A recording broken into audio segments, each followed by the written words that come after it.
आहे पुण्याच्या IT hub असलेल्या हिंजवडीतून एक अत्यंत खळबळजनक बातमी आता समोर येते।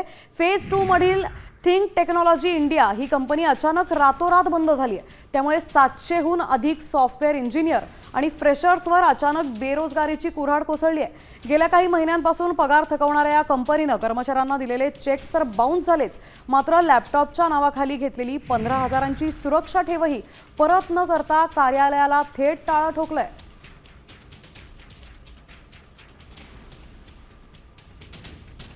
2025 मध्ये थिंक टेक्नॉलॉजी इंडिया ही कंपनी सुरू झाली होती।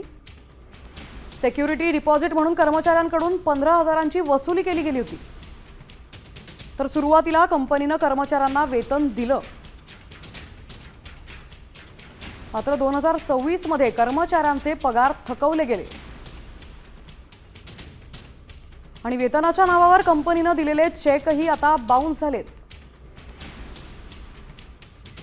थिंक टेक प्रायव्हेट लिमिटेड ही हिंजवडीतली एक आयटी कंपनी आता बंद पडलेली आहे आणि त्याचं एक फार मोठी न्यूज सगळीकडे झालेली आहे आणि याच्यामध्ये एक फार मोठा स्कॅम आहे, जॉब स्कॅम, हे आम्ही वारंवार सांगत आलेलो आहोत।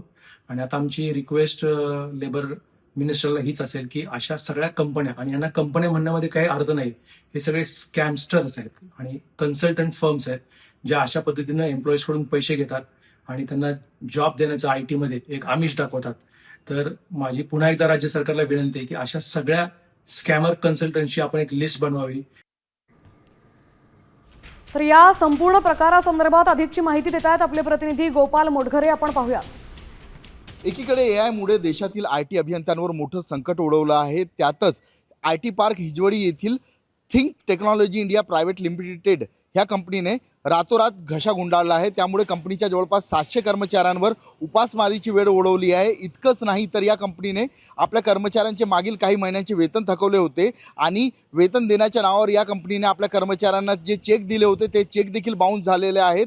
त्याचबरोबर या कंपनीने आपल्या प्रत्येक कर्मचाऱ्यांकडून सुरक्षा रकमेच्या नावावर 15,000 रुपये गोळा केले होते।